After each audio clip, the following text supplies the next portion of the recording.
Well, good afternoon, everybody.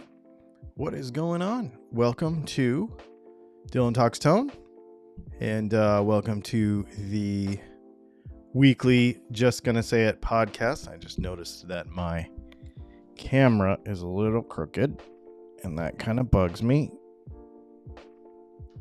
We also have the football field across the street, apparently doing band practice or something, or I don't know what kind of banging around is going on over there, so you may hear that in the background today. I'm not really sure. So I hope you all are having a good week so far. We have some interesting questions that came in through the last week, and something that just hit my inbox like minutes ago. And normally I would leave this for tomorrow's gear news, but it is so revolutionary. I already knew about it, Ivan, since you're the one that told me about it. So we'll talk about that in a minute too. Speaking of trendy stuff. So first of all, I want to just jump right into this whole bad monkey situation. I thought it was funny.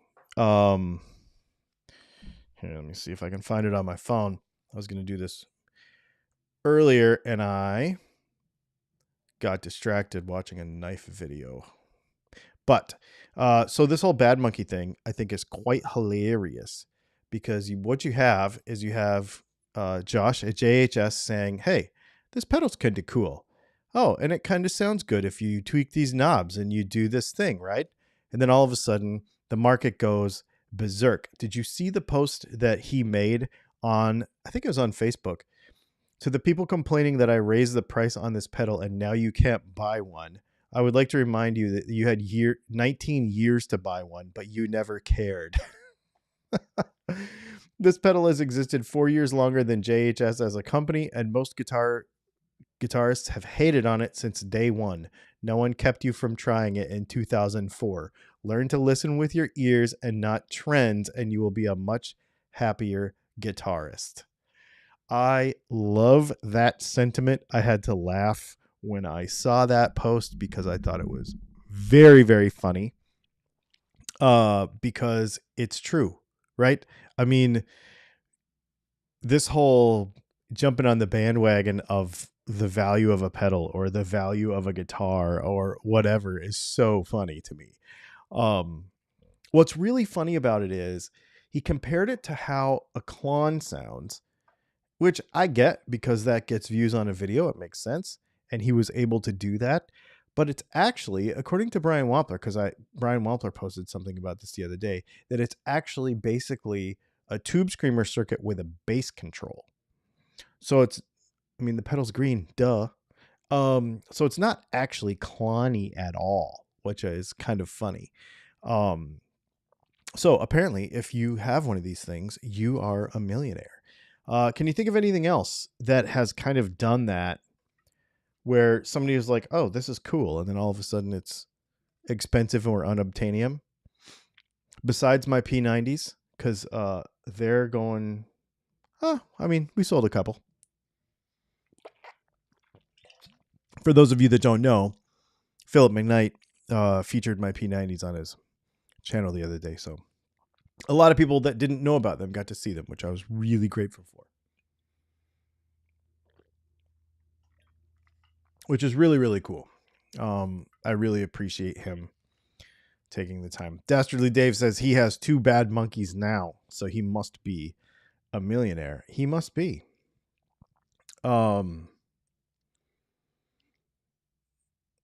Vib69 says he ordered a set from the video. Thanks, man. I appreciate that very much. Very much. Forget that bad monkey Dylan Talks Tone pickups going up from that. No.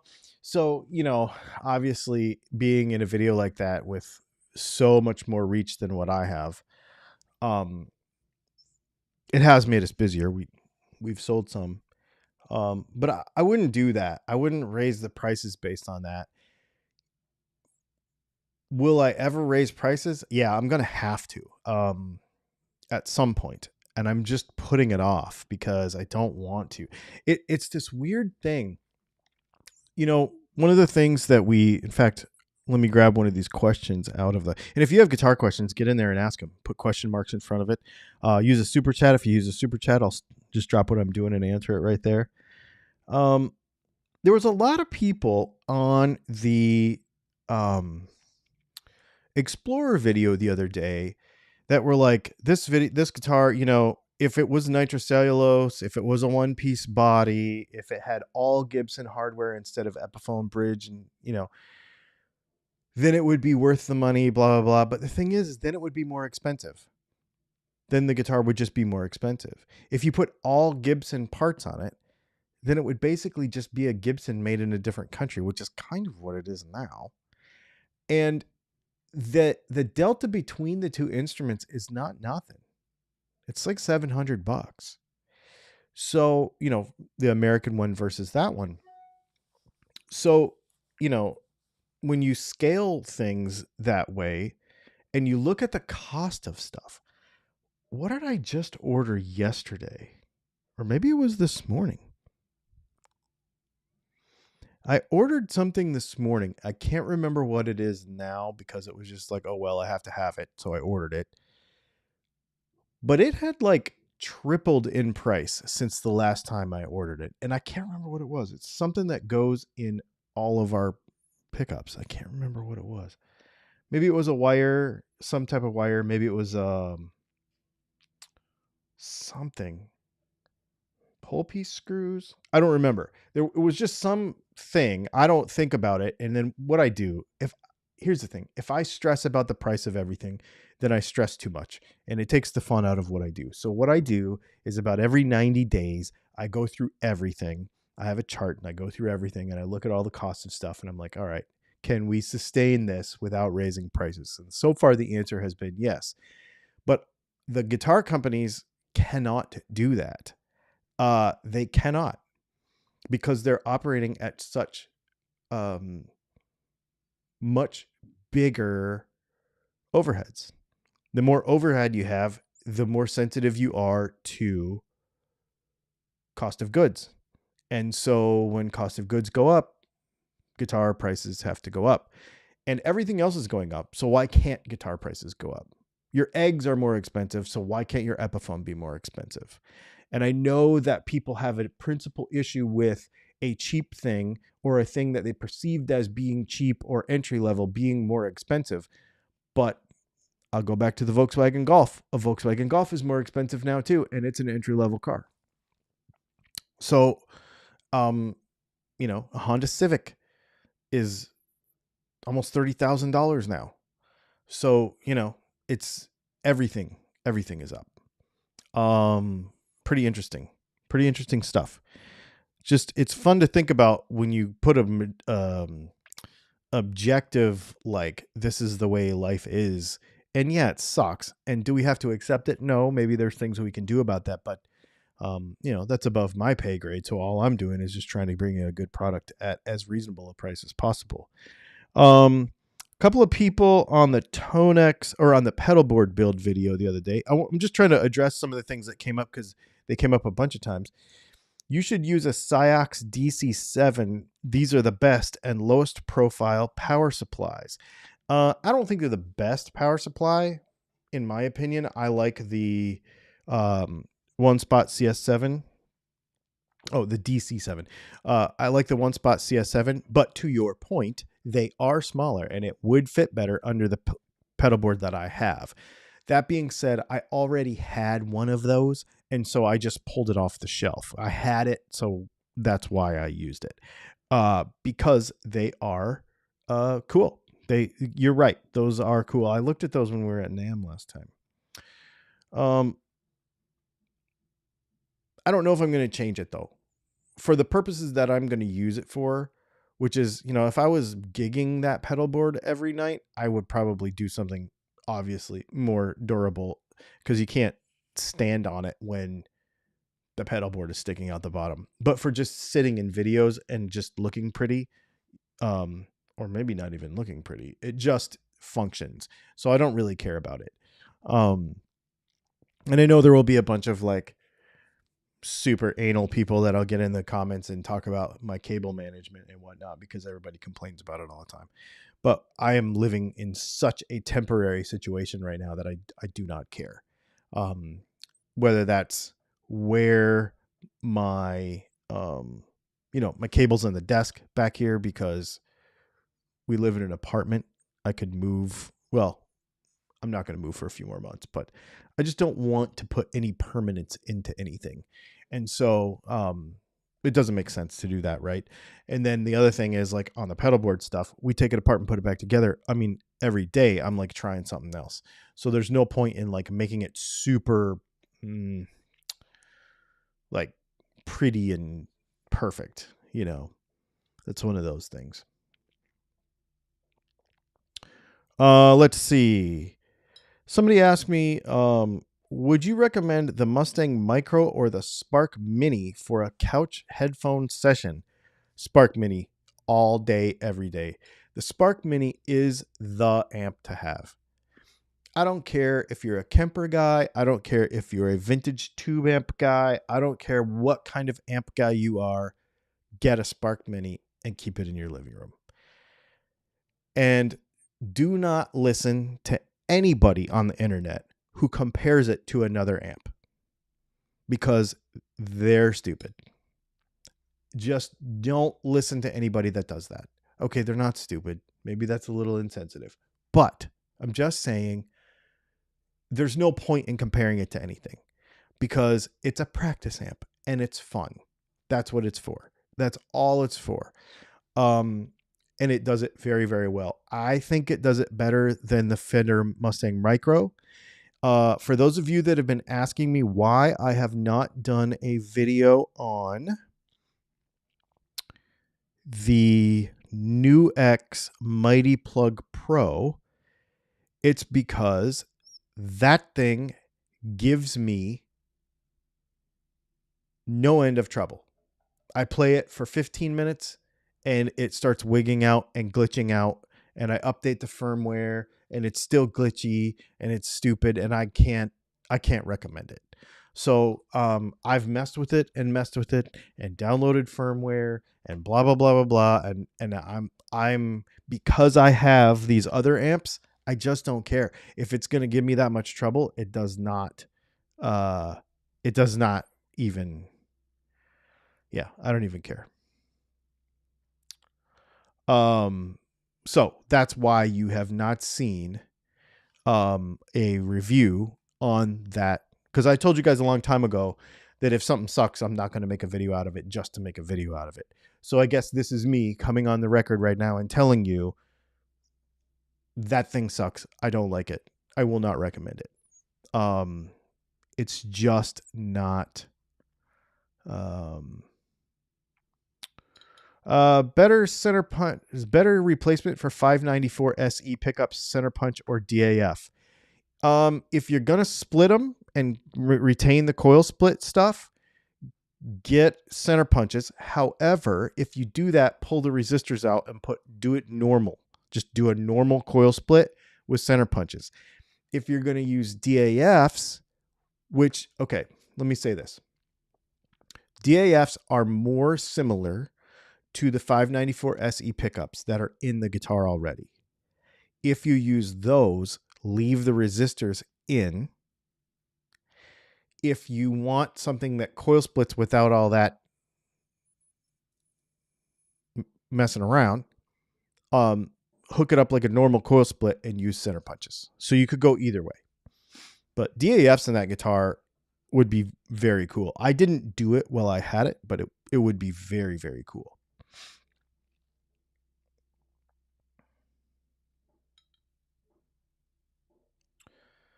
Let's see. And when you're using the Spark Mini and the battery gets low, you can just plug it in and charge it easier than the Fender. Yes, that is true. And I've had that thing for however long I've had it. You remember when the first video came out? I mean, I made a video about it as soon as I got it.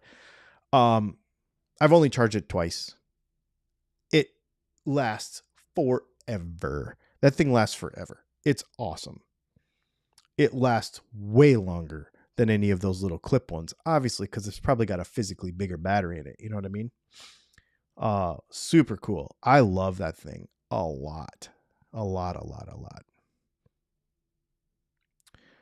Are P90 mini pickups really P90s, or are they something else? I don't know what a P90 mini pickup is. I don't know what that is. Let's see. This is an interesting setup question. Hello, Dylan. I'm bending and breaking first strings too often. Do you reckon it would be a technique problem or a fret problem? It did not happen before. I've started to learn to do rakes before hitting the bended string. You have a problem in your guitar. You have a problem with your nut or your saddle or it depends where it's breaking. If it's breaking at the saddle, you probably have a burr on your saddle. If it's breaking at the nut, you probably have a grabby part of your nut that's bending the string, and if you kink a string a little bit, it's going to be weak there forever. Burr in your tuning key, so it kind of depends where it's breaking. But wherever it's breaking, you are introducing a problem to the string. If it's happening in the same place every time, which it probably is, because strings don't just break. People that break strings have guitar problems. So, unless you're just hammering the guitar, but most people, even then, strings are really tough. Strings are a lot tougher than I think we give them credit for. I mean, I think that's yeah. Oh, you know what we should do? I put a link to this in the description. Let me see if I can go find this for you. So the reason I was almost late is because, you guys ready for this junk? This is on Sweetwater right now. There is a link in the description. A little bird told me about this the other day, and I don't 100% know how it works. Let's see. Look at these other pictures. So there's a 9-volt battery. I'll get to what this is in a minute. You hook up your bridge pickup, your middle pickup, and your neck pickup here. And this is a Bluetooth module that allows you to run all sorts of different coil options. Let's see what we got here. Single coil, standard, reverse wind, or bypass the pickup. Humbucker, coils in series standard, standard south coil, reverse full, reverse north, coil split, out of phase, all kinds of crazy stuff. And what this is this actually Bluetooth to your phone, and you can actually program this thing and have presets. Allegedly, I don't know anything about this except for somebody told me about this. I should say somebody told me about this a couple of weeks ago, and said don't say anything because you're not allowed to say anything about it yet. And so I couldn't. Oh, come on. Hang on.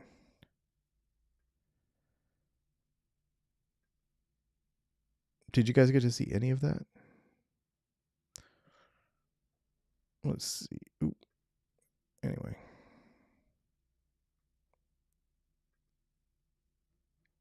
Yeah. So I think it's a little bit nuts. Let me just make sure. Okay. Sorry. I got my switching all messed around there. Anyhow, it's $149. I'm probably going to go ahead and get one because I want to see what it's all about, and we're going to play with it. It's going to be a really interesting video. I think it's something that could be pretty cool, especially in some kind of test guitar, because it would be solderless, right?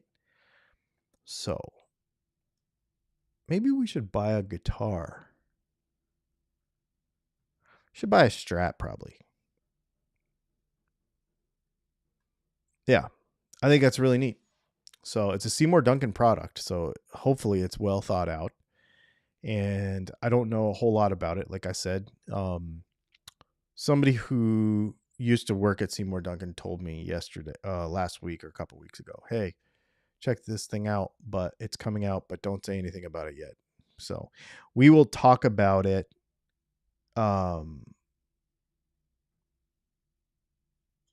We will talk about it tomorrow in the news too. Let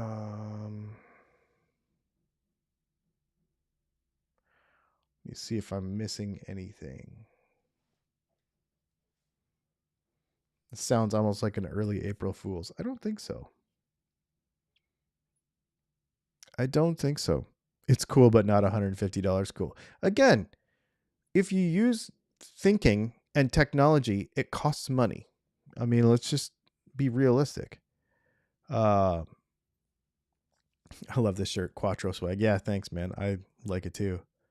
Yeah, I think it's a really, really neat thing.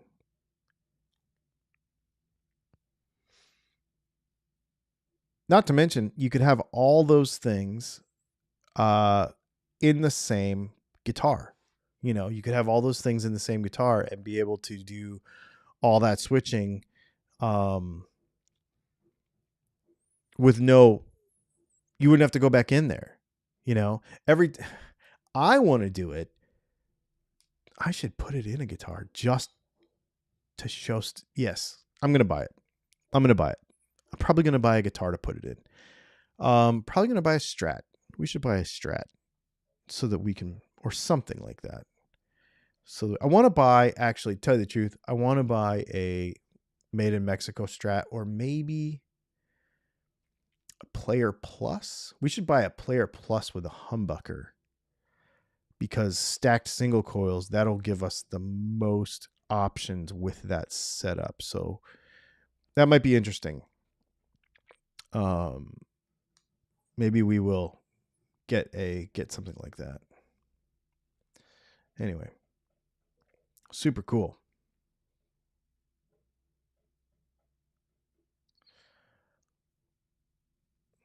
Martian Murray says he's been wanting some out of phase sounds, so that makes total sense. Let's see what else we got. Anybody else have any other questions today? I don't have a whole lot. I'm not getting a Pacifica. Everybody wants me to get a Pacifica, and I'm not getting a Pacifica. I've talked many times about how we're going to stay with, for purposes of videos and whatnot, we're going to stay with mainstream brands most of the time. It makes more sense for me, for the channel, and for what most folks aspire to want to have. Personally, I think the contingent of folks who is looking for an excuse to not buy a brand name guitar is a lot smaller than the folks that does not. And here's why. Here's why I know this. Because when I'm out about in the world doing things, driving around, seeing stuff, and I sit with a guy, like let's say, okay, when I went to buy my, when I bought my Audi last month, or a month and a half ago, or whenever that was, my finance guy, I've known him for a long time. I mean, this is the 7th car I've bought from this dealership, and I have known my finance guy for many, many years, probably 10 years. And, just realized that he played guitar. He didn't know that I did any of this stuff. We just now knew. And he was telling me about the guitars that he has and what he loves to buy. And when you go into a music store, when you go into any local guitar store, the people in there who've never seen a guitar before, who enjoy just going into a guitar store, they're not shopping for all that off-brand stuff. They're shopping for the things that they know and that they're familiar with. And so I think the contingent of folks that wants replacements for those things, or I don't know, there's just way less of you than the rest of the world, if that makes sense. Which is an interesting thing, to think about. So I think we're going to probably just get, somebody asked me also about buying a used guitar. I don't typically buy used instruments because most of you end up with my guitars when I'm done. And so I like to feel better about knowing that it's right. Number one, I mean, I can make it right. Number one, but number two, also it gives me an opportunity to see what's out there, the newest stuff. One of the reasons I want to buy a made in Mexico Stratocaster right now is because the last time I did, it was terrible. And I would like to see 6 months later if it's better. Because unlike most of the internet who says the quality sucks on X or Y brand, who hasn't bought a guitar in 3 years, I want to stay current on that stuff. And so I'm going to continue to buy new guitars and see what's out there. Because I think it's really, really important to stay current on stuff and not rely on 3-year-old, 2-year-old, 1-year-old information when spreading that kind of garbage throughout the internet. I feel very strongly about that. That's why I speak so strongly about that, because it just annoys the crap out of me that people do it. And they think that their one guitar that had some problem that they should have returned anyway means that every guitar from that brand is crap. And it's just not true. So I want to continue to explore that. You know what I mean? I think it's really important. Adam Knox wants to know, what knife is it? This is the MKM Macro. It's a little fixed blade with carbon fiber scales, M390 steel. It's just it's got a pocket sheath that fits in my pocket. So I front pocket carry this one.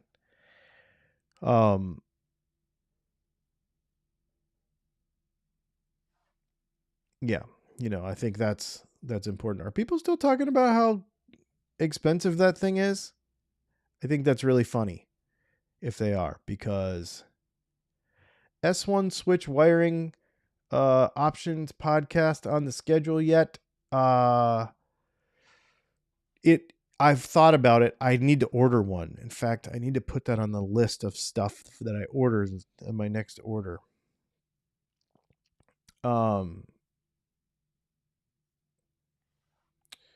John Toland, we don't need to make special pickups for a Strat because we already make really good pickups for a Strat. We make lots of good pickups for a Strat.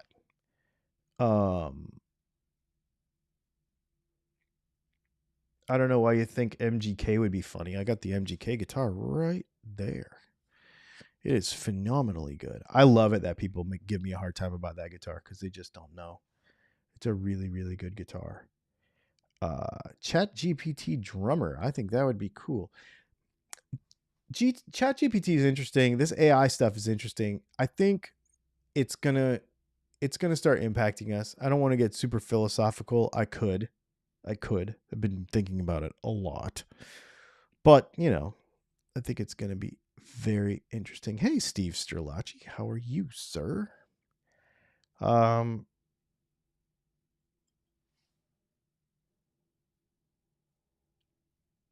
Steve Sterlacci probably bought the latest modeler, which is the Headrush Prime, and it has made a bajillion videos, or will make a bajillion videos on it. So make sure you go and watch those. Because, speaking of budget digital stuff, he can probably make that thing sound amazing and make you want to buy one. He's pretty good at that,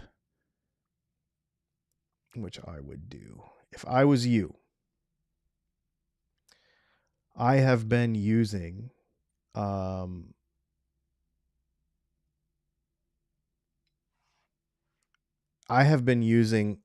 Tonex for everything. I have not used either of my other amps or any of my other amps since I got that thing. It is so much fun. And having it on a pedal board now and being able to use it like it was supposed to be used, you know, in the chain with other things and the other effects that you want with it, building around that, I really, really, really like it a lot. It's really cool. Oh, they sent you one. Very cool, Steve Sterlacci. That's very cool. No, I dig that a lot. I think that thing, I would say that the Tonex is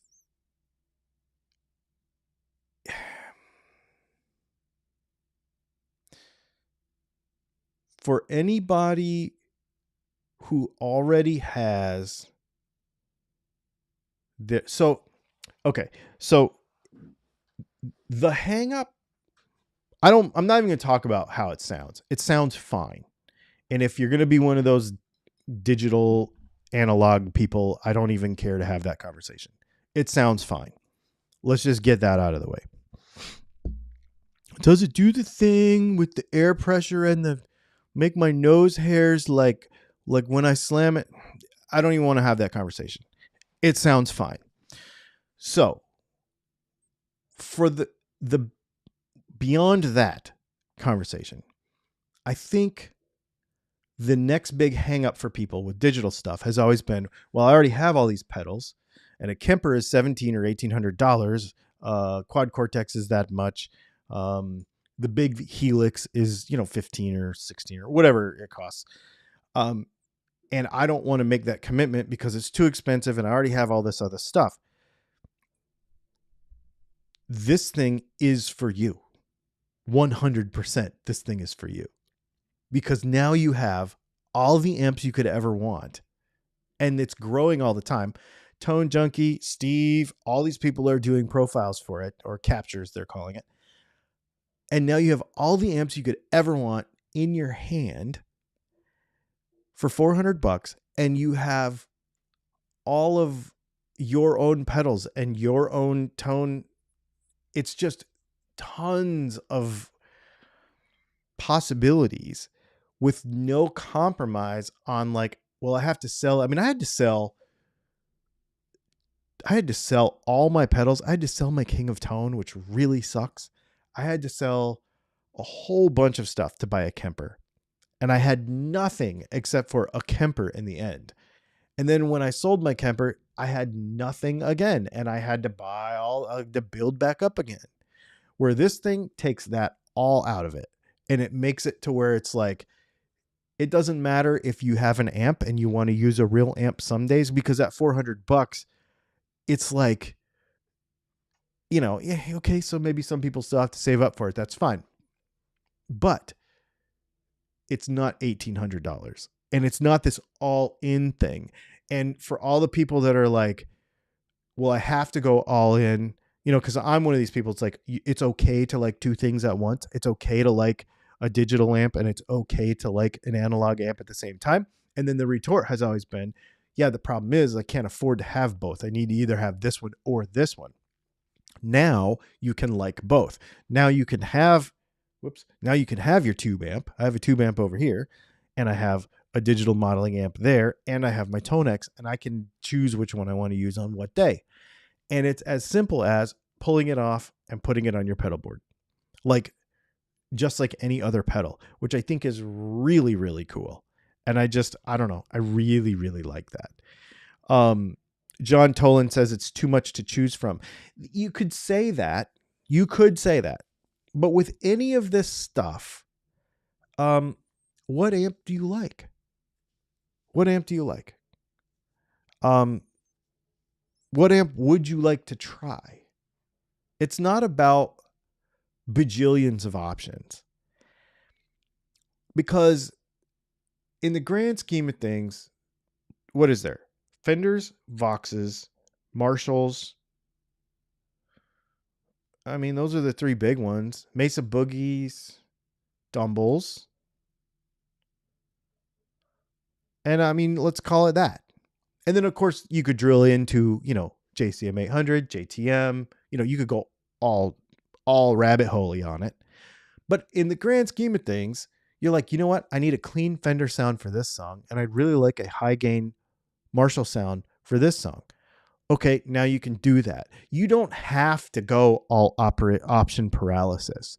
You can pick a good sound and just be like, I'm going to use the super reverb tone. This is what I'm doing. Literally, this is what I'm doing.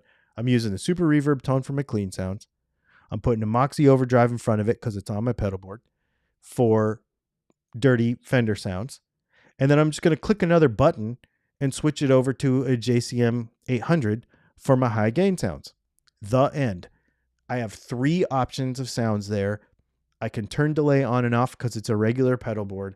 It's normal. It's normal stuff. It's basically saying, I would like to have a different amp for this sound and a different amp for this sound. So you can go all option paralysis if you spend too much time on the internet listening to crap that doesn't matter. If you just want to play a couple of amps and have 3 amps instead of the one you already own, then this thing is for you. There's 3 buttons on it. You can put 3 amps on it. You could put 100 amps on it, but you could pick your 3 favorites. And now you have a button for each one. You put it on your pedalboard. Sometimes you use it. Sometimes you don't. Doesn't matter. Like, I think it's so cool. I think it's really, really cool. And you can go as simple or as complicated as you want. But then again, that's the way I use Kemper. I use the Kemper the same exact way. I basically, the reason I sold the Kemper is because it was $1,800 and I was using 2 profiles. I'm like, this is a lot of money to be sitting around, and I'm not using it to its full potential. So, but at $400, I think it's way easier. Super interesting stuff. And I just like the idea that we are trying new things. That's why I want to try this Bluetooth switch in the guitar. I think it's fascinating. Very fascinating.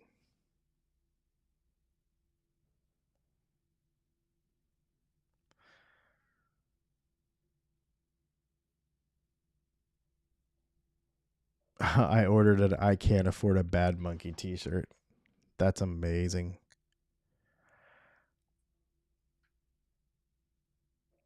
Yeah. Yeah.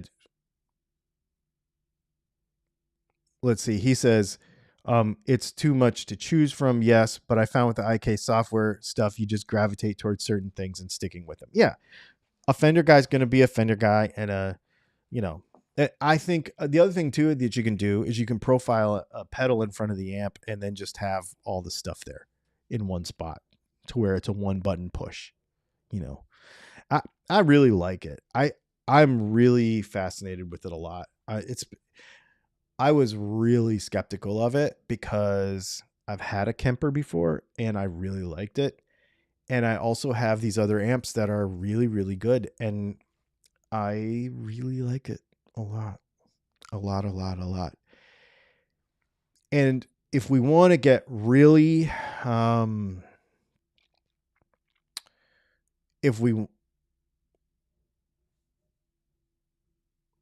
want to get really technical about it and talk about tone, I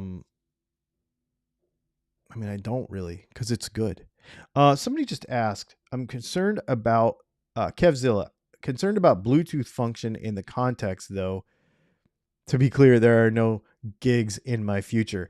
So I don't think this is not, you're not Bluetoothing signal. This is literally just, you're changing, you're like, sort of like, I don't know, you're going in there and changing the wiring.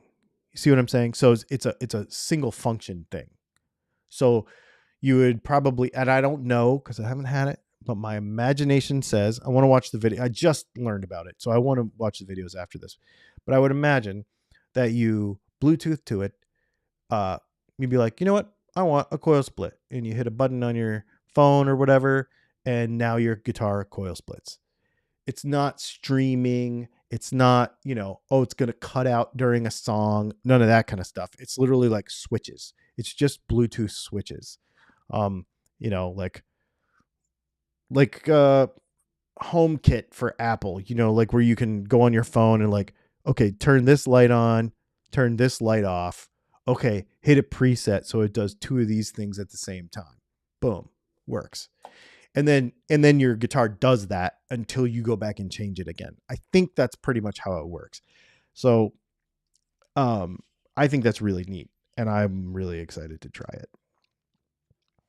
In fact, add to cart. I just added it to cart right now. I'm going to buy it today. I think it's really cool. I wonder what guitar we should buy. I really should buy a Strat. So I wonder what guitar we should buy. We should talk about that. Let's see. I think we're going to probably buy I would really like to buy an American one because I haven't had one in quite a while. Or actually, to tell you the truth, I don't know that I have had one ever. I'm not actually sure that I have ever had an American Fender ever, now that I think about that. I mean, I've played millions of them. And of course, I've borrowed them and I've had, various things like that. But I've never actually owned an American Stratocaster. So maybe we should buy. The American Pro 2 is really cool. I'm really fascinated with that. But I think we're probably going to buy an American Performer. So here's the question. Since one of you is probably going to buy this thing from me when I'm done, what color should we get? Let's see. American Performer. We're just going to make this. We're going to make this choice right here. I'm going to go ahead and throw this up on the screen. So we've got, and I got to look at stock on all this stuff, so I'm not really sure, but we've got this wine looking thing over here, aubergine with rosewood fretboard. I'd really like a rosewood fretboard because I like rosewood fretboards. I do not want a sunburst, but if you all want me to get a sunburst, I'll get a sunburst. The HSS looks really cool because, so either one of those would be cool. That Satin Surf looks pretty sweet. But if one of you want one of these things and you want to buy it from me when I'm done, now's the time to speak up. You can send me an email. I'll give it a day or two before I actually order it. Let's just see if any of this stuff is actually in stock. That's the question. It is. So that one is in stock. We're literally doing this live. We could put a humbucker in any of these though. So whatever, it doesn't matter actually. Yeah, we could do what? So what color do you want? That's really the thing, because we could put a humbucker in any of them. Because I know a guy, so that's a pretty easy deal. So yeah, let me know. Get in the comments, and if you really want one of these, so this is what you do: go to the website, the contact us thing at the bottom, and just be like, hey, saw it in the video today. I've been wanting one of these anyway. This is what I would like to have it spec'd. I'd like to have, you can pick any of our pickups. We'll put them in there. I don't care. And then basically you just pay me what I paid for the guitar, but it's going to come all upgraded. It's going to have that switch in it. It's going to have all that stuff. So, and shipping and stuff. So yeah, if you are interested in doing that, let me know. And we're going to build this guitar out because I think it's going to be really cool. It's something that I am interested in doing.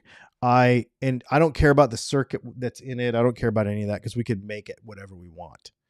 And I intend to make it whatever we want because we want to test the possibilities of this switch that is in this guitar. So I think it's really, really cool. Yeah, be really fun. So what color? And go ahead and send me an email because it would be too. Why not go for a Pro 2? Okay, so Pro 2s. Well, you're buying it from me when I'm done. So it's not my money. You're going to buy it from me when I'm done. Somebody's going to buy it from me when I'm done. So it's your choice. I'll buy any guitar you want as long as you're buying it from me when I'm done because I can't keep them all. So that's how that works because I just don't have room. I have guitars stacked up around here right now. Honestly, the Pro 2 is really cool. It's $1,700. Ooh. Hang on. I'm going to show you guys the move right now. This is the move. Somebody needs to email me and tell me that this is what they want.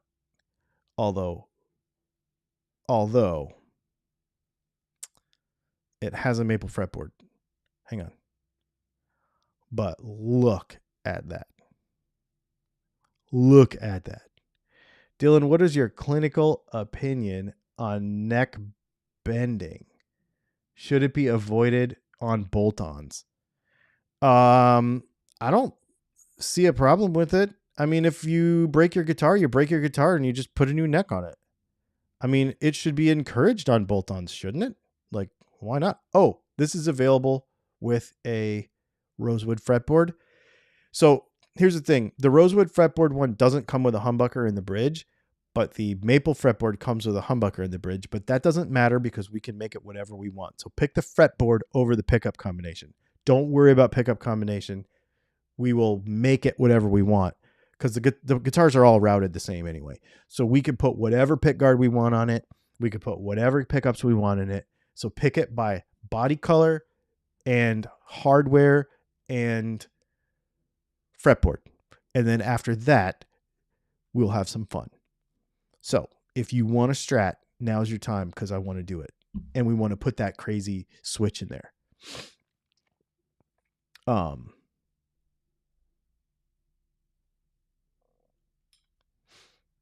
So Dylan, have them buy it and have it shipped to you. That way you're aren't out the dough. That's how Trogley does it. So, you know, I sort of do that. We do that sometimes. It's a combination thereof. Sometimes I'll buy it. Sometimes the customer will buy it. Sometimes, you know, the viewer, I mean, sometimes, you know, whatever. It doesn't matter.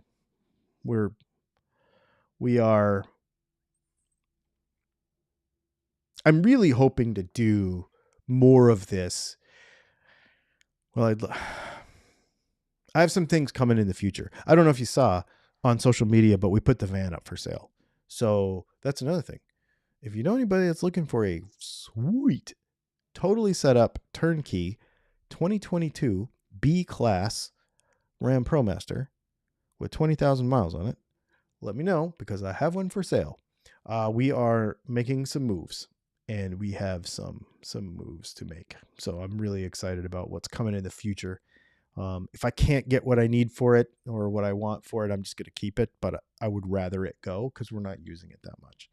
So they need to be used. So yeah.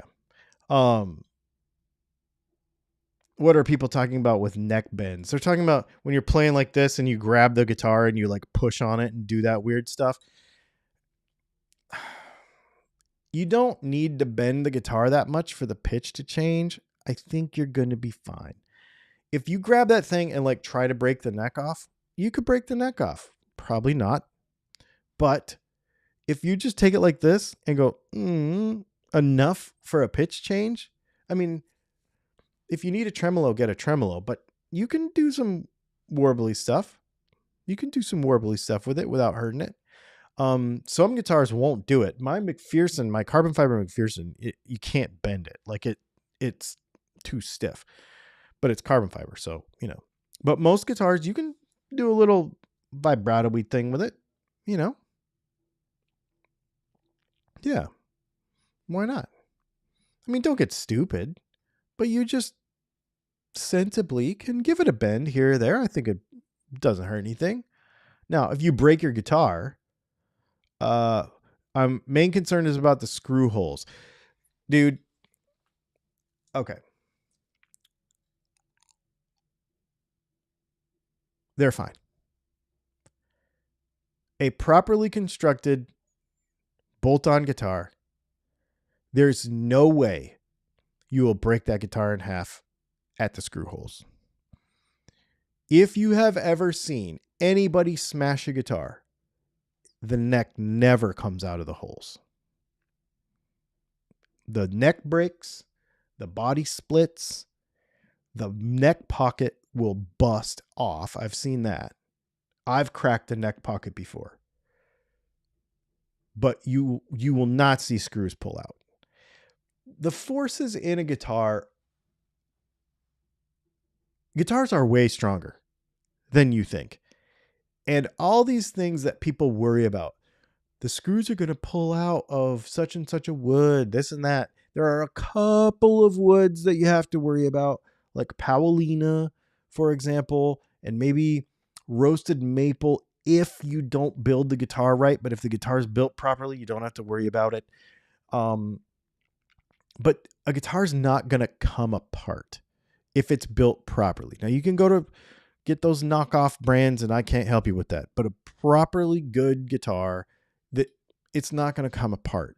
People talk about screws pulling out with top load bridges and all this kind of, it's garbage. Never happens, ever. What happens is I think people will imagine something could happen, talk about it on Facebook in a group or on Gear Page, and then all of a sudden, oh, this could totally happen. No, one guy imagined it and then it blew up, but it can't actually happen. It won't actually happen. I suppose it could if you abused it. But, you know, it's just like Gibson headstocks falling off. They don't just fall off. You have to drop your guitar. I don't know if you know that or not, but you have to knock the guitar over. You have to somehow introduce some abuse beyond actual care for the instrument for the peg head to break off the guitar. If you actually care for the instrument, the peg head will never break off the guitar. Accidents, I suppose, but it just doesn't come flying off of there. You know, so all those things are imagined. They're totally imagined. I am game for the American HSS Strat. If the opportunity is available, count me in and we can work on the details. I'm okay with paying in advance. See how that works? I just got an email from a gentleman and he saw that just now, and we are going to start a cool project. This is going to be really fun, man. I'm really excited. I don't want to out him now, who he is and stuff, but I will shout him out later once we get everything finalized and just say thank you in person. But that's really cool. See how that works? And then he's going to end up with a really cool guitar, and we're getting some really cool videos out of it. DTT, what do you use to shim a neck? My Ibanez bass neck needs a shim. I use Cereal Box. It's very similar to the cardboard that they used to use when they did it at Fender. It's just a paper. It's like a thick cardstock. Typically, now a bass is different because the neck is longer, but like on a Strat or a Tele, if you need to shim it, 1 or 2 thicknesses of Cereal Box or Coke Box or, Cereal Box. That's what I use. And I just cut it in a shape, because you can cut it with scissors to fit nice against the back of the neck pocket behind the back 2 screws, and you can put it in there. And if you tighten your neck to the proper amount of torque, which is like tighten, snug, you will not get some stupid ski jump in your neck. You will not, another thing that people make up and stupid myths about it.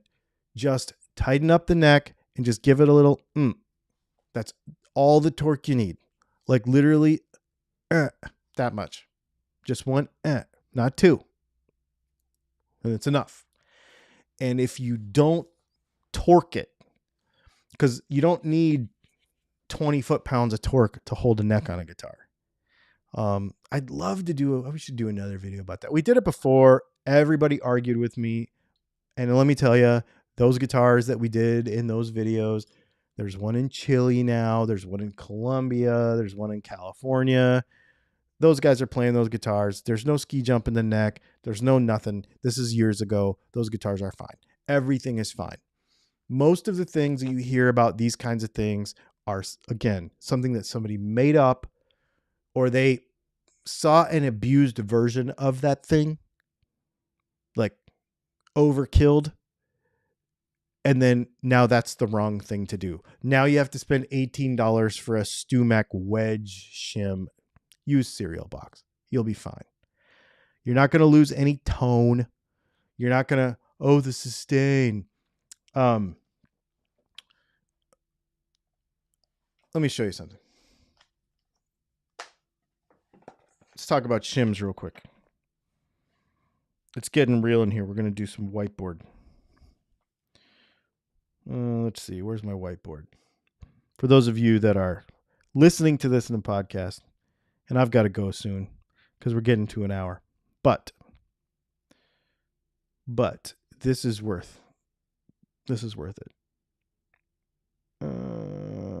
New. Oh, come on. How do we do this? All right. All right. I'm not really sure how to make a new page. What the heck? Oh, come on.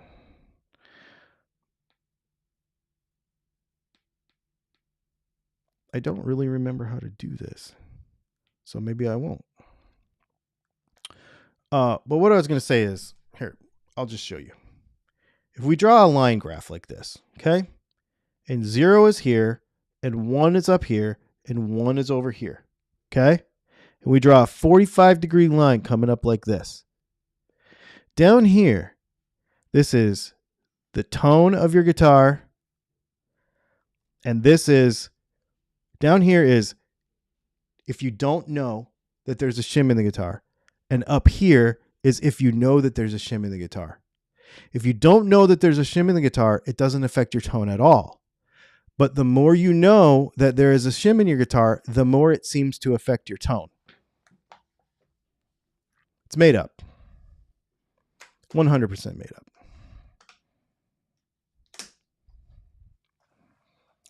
I'll leave you with that. Internet facts.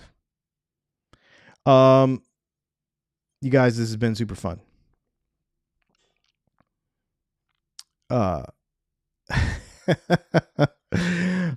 Is this the F around and find out scale? It's insane how much misinformation there is out about guitar. You know, just play your guitar, man, and experiment. Now, if there's an experiment that's dangerous, like cutting a pickup in half, I'll do it. But for the rest of the time, just experiment. Turn the knobs. Play with your tone knob. I can't tell if you can tell the difference at 10. Well, order some caps and stick them in there. You don't know how to solder? There's a link down below. You can learn how to solder. Experiment. Like literally do the stuff and experiment. Turn knobs, flip switches, play stuff. Don't ask somebody on the internet. Just do it yourself. And if it's something you can't do or you don't have the circumstances to do, then you come and hang out with us during these things. And I get the idea. Oh, hey, look, this switch, it's $150. Let me get one of those and I'll take one for the team and we'll figure out if it's worth it or not. Oh, let me get this pickup and cut it in half. Okay, I'll take one for the team and I'll see if it's worth it or not. That was an expensive video. That video did not pay for itself. There's only 4,000 views on that video. So that means I made $12 on that video. That video cost me $200 to make. I'm just being real with you. I don't care. It was worth it and it was fun. So, you see what I'm saying? Like, I'll do it. I'll take one for the team. But the rest of the time, everybody, just go play your guitar. You guys have a good one. We will see you for the news tomorrow.